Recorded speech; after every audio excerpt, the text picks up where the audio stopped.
Good morning. I'd like to invite you to take your Bibles and turn along with me to the book of Genesis and chapter 1.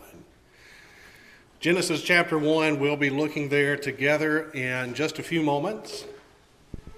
If you're a visitor here today, I am too, and this is a good group. They have been kind enough to have me for a meeting in the past, and kind enough to let me have the opportunity to speak today. My brother, who has been living in San Diego, working for the Department of the Navy, is moving to Washington, D.C., and he said, "You can have my car if you'll fly to San Diego and drive it back to Alabama." Having a 15-year-old daughter on the cusp of turning 16, I said, "This sounds like a good idea to me." So, aside from the fact that I'm cramming myself into a Nissan Versa for 2,000 miles, it's a pretty good deal. And I have the opportunity to get to see Josh and Rachel and their kids and to get to catch up with some of you. I want to start off by giving consideration to some of the different motivators that we have for obeying God, for general godly and Christ-like behavior. And sometimes we talk about that from the perspective of we're motivated by a sense of gratitude or thankfulness. We understand that we've been given freedom from this great debt of sin, and so we feel like we have something that we owe. And then sometimes we talk about that from the perspective of, well, I know what's going to happen if I don't obey God. And so maybe that's within the sense of punishment, or I know that making certain choices tend to have bad outcomes.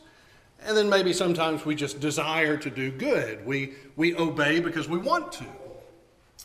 But what about the motivation of responsibility? Or maybe thinking of it from a sense of having a calling, or even a sense of duty and purpose. That obedience in some way to God's will is a reflection of who we are and who it is that we are trying to be. And that's really what I want to talk about this morning, a theme that's given to us in just a couple of verses in Genesis chapter 1. Let's start off and read in Genesis chapter 1 and in verse 26. Then God said, "Let us make man in our image, according to our likeness, and let them rule over the fish of the sea, and over the birds of the sky, and over the cattle, and over all the earth, and over every creeping thing that creeps on the earth." And God created man in his own image. In the image of God he created him, male and female he created them. I want to think about for a moment this idea of our creation being done with intention. I think we all understand that re-emphasizing or repeating something, that gives something importance. And so the more times we've been told to do something, the more times we're going to be held accountable for whether or not we do it. Hence the phrase, "I've told you 1,000 times to go clean your room." And so when someone tells us something, an idea especially, over and over again, they're trying to highlight to our minds, this is an important concept upon which you need to focus. And in these two verses, there are 5 statements about the creation of man, and they're all essentially the same thing. In fact, 4 of them, and we'll talk about this more in just a moment, but 4 of them really are the same thing. He created us in his image. And then in the middle of that, you have sort of a poetic way of saying the same thing. But it communicates something. So one of the great conversations, and I don't mean great in a evaluatory sense of good or bad, I just mean it's something that's being discussed to a great degree. But one of the great conversations of our time and the times before us is there some sort of intended purpose for your life? Is the fact that you are here Does it give you any sense of inherent meaning? Is your existence something with intention, or is it entirely accidental? Now, I want you to think for a moment, which of those two extremes holds the most sway in the culture in which we live? Or you can just think about the worldwide culture. And I don't just mean that in the sense of, well, what is it that the teachers or the professors at universities think? Or what are the elite thinking? What I'm asking you to consider is which of those two things, purpose or accident, meaning or nothingness, which of those is being fed to our culture on a day-to-day basis in all forms of media, in education, in political discussions, in books and movies? I think that we would probably be in unison in saying that while people try to find or try to create some sense of purpose, the overall message that at least culture is trying to tell us is that your life has no inherent meaning.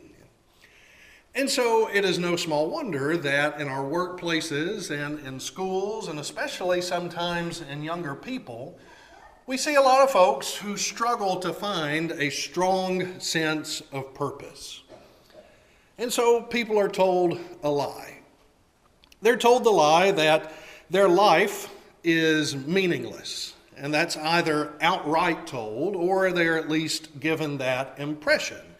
And so there's a reason that people feel adrift in our culture. Just a handful of inspiring quotes that you can put on some posters on your wall. Virginia Woolf proclaims, "There is no profoundest reason, truth, or meaning in the universe. All is accident." Franz Kafka says that the meaning of life is that it stops.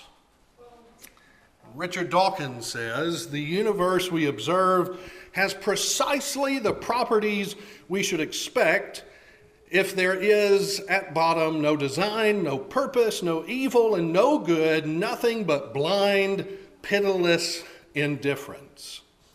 Now, I understand. You might be thinking, well, I don't read Virginia Woolf. I don't really care about Kafka, and I'm not even sure who Richard Dawkins is. And that's fine, that may be true. But what I am saying is that these people are the thoughts behind the thoughts of our culture. So many of the people that you do hear from, so many of the people that you might be reading or watching or listening to, these are the kinds of folks that they're drawing inspiration from. That yes, we try and do our best. We don't want things to just be too awful and just a free-for-all kind of cage match. But when you just get down to it, there's no inherent purpose. Now, that is not a particularly inspiring message. That's not something that you sort of really put your hooks into your audience and you keep them with. And so there's usually a follow-up. I think probably told in fear of losing the audience. And it's another lie, but that lie is the fact that life has no purpose, that life has no meaning. That's actually a good thing. That there's a lot of positivity for us to find in that. Because if life has no meaning, then it's up to you. You get to make out of life whatever it is that you choose to be best. And if that notion somehow doesn't appeal to you, well, it's just because you can't handle the cold, hard facts of life. You're not mature enough for the truth. Someone else says, there is something infantile in the presumption that somebody else has a responsibility to give your life meaning and point. The truly adult view, by contrast, is that our life is as meaningful, as full, and as wonderful as we choose to make it. Now, the basic English translation of that is that if you think that there should be a search for an inherent purpose of life, it's because you're just stuck in being a mental baby, and you just need to grow up and face the facts. Well, I think we know that there's a better path forward than that. And our friends and our neighbors, the people around us, they are in need of a better path forward. But the truth is that sometimes God's people need to be reminded that they have something better than what we have been describing so far. Because creation implies intention. And I understand that there are people who try to pretend like it doesn't, and that, well, I wrote this poem for the sake of the poem, or I created this piece of art just for the sake of art. But even in saying things like that, they have intention. Their intention is to be edgy and avant-garde. But the reality is that when you create something, you have intention behind that action. God created you. He created those around us. And that implies intention. God has a desire. He has a purpose for each one of us. That also means that God has expectations for us and what we're going to do with the gift of life that He has given to each of us.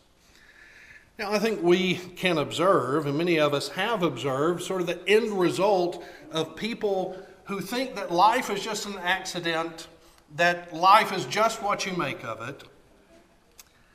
And as we would read in Daniel, that is a place that has been weighed and it has been found wanting.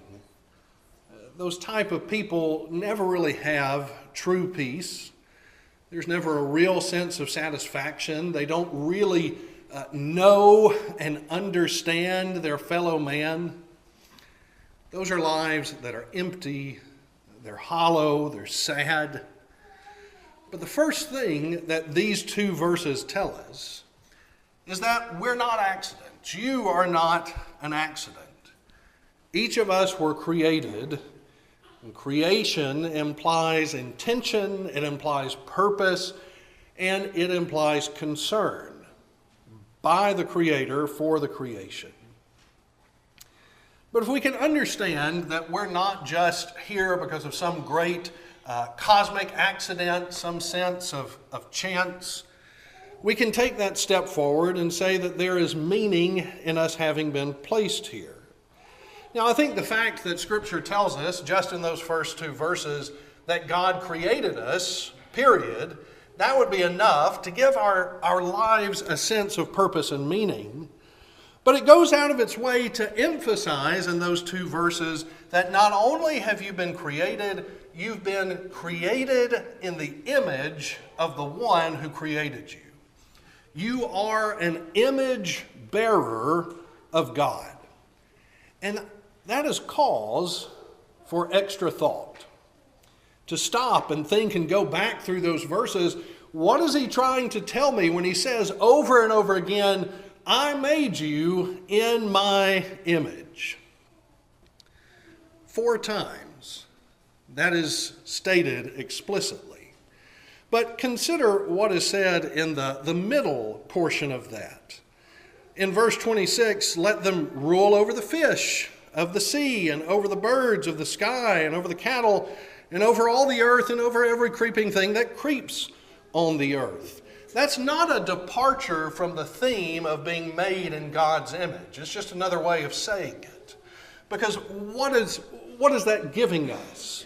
Well, it's giving us rule and dominion and authority that in a limited way, in a limited sphere, is mirroring the authority that God has over all creation.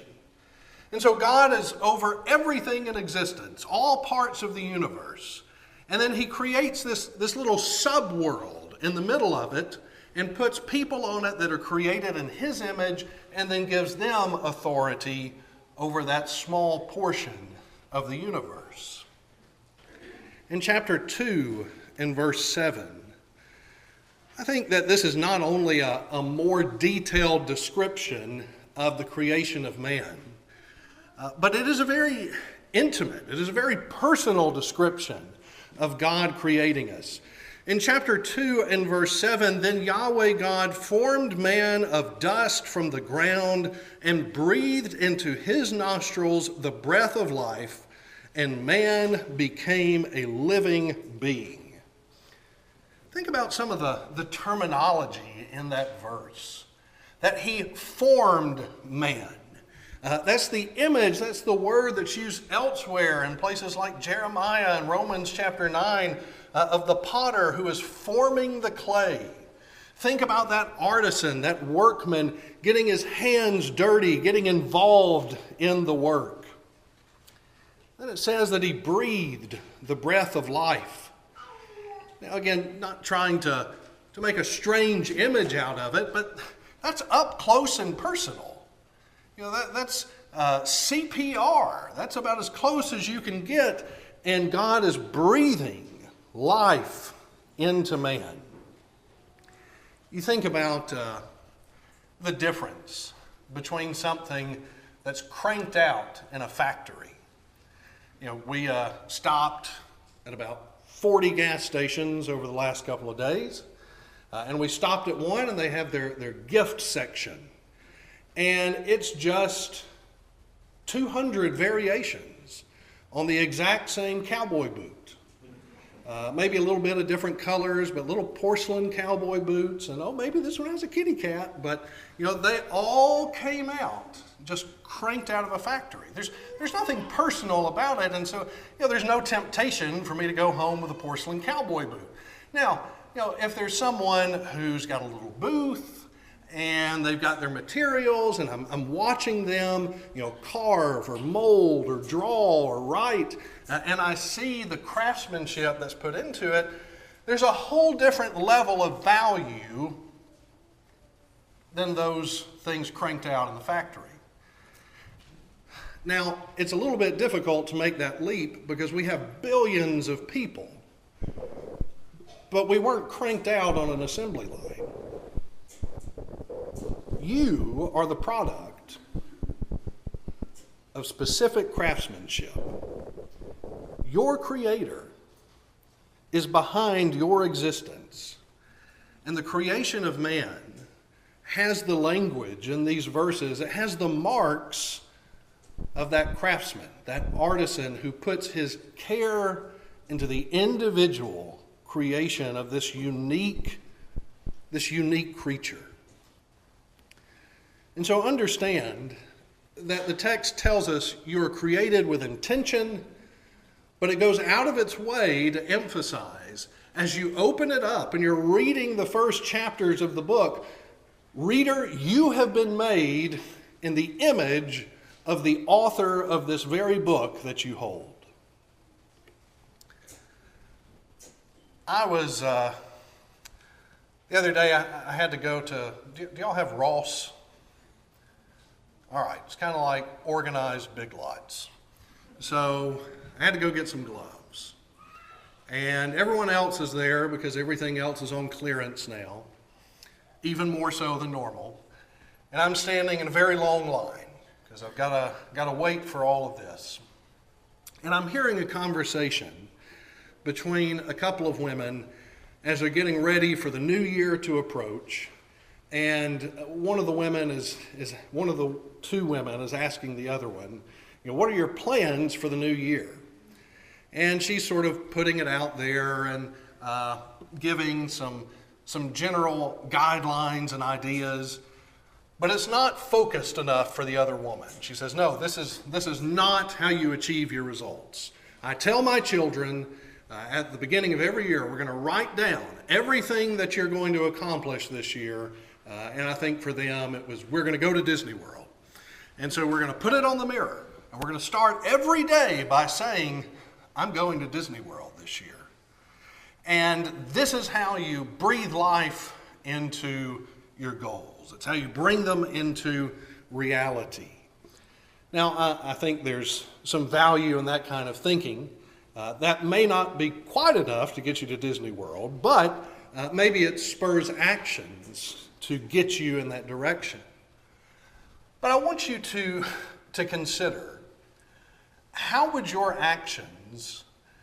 our actions be different if each day was started with this affirmation from the text, that I've been created in the image of God, and I have a responsibility to live like someone who bears the image of God. I want to return for a moment to the idea that, this life it's just what we make out of it. It's whatever we want it to be. Because that's not something that I think is only a struggle that the world has to face. I think that's still something that sometimes Christians can be wrapped up in. Now, I want you to think about this call to dominion in chapter 1 and verse 26.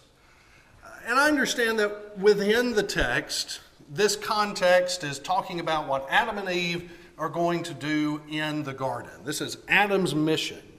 It's not the sum total of all of our mission today. But what I want you to consider is that God does not go to the trouble of creating man and crafting him in his own image and then saying, well, it's up to you, whatever you do from here. I don't have any real idea of what's next. No, God creates Adam with intention. He creates him in his image, and then he gives him purpose. He says, here's what you're going to do. Here's the responsibility that I'm giving you. Here's how you're going to spend your days. That is a reminder that life, while there's a way that we can say it's what you make of it, if we're talking about if you want the day to go well, have a good attitude. But in the sense in which we've been discussing it, life is not simply what we choose to make of it. Life does not have meaning because I wake up one day and I decide I'm going to assign meaning to life. The rules are not whatever I want them to be or whatever I think that they should be. Life really and truly has meaning when I'm doing the things that God has created me to do. Do you remember the conversations that Jesus had with the Pharisees whenever they would make the claim that we are children of Abraham? And sometimes he would say, to paraphrase, that's no big deal. God could make children out of these rocks for Abraham if he wanted to. But other times, Jesus, as well as his disciples like Paul, would say something to the effect of, yes, you are physical children of Abraham, but you're not really living like children of Abraham. It is a true statement that everyone has been created in the image of God, but not everyone is living in the image of God. As God's people, as members of his new covenant, established through the blood of his Son, Jesus Christ, we ought to be living in his image in the truest and fullest sense. Compare what we read in Genesis 2 and verse 7, the idea of Yahweh God forming man. Compare that to Ephesians 2 and verse 10.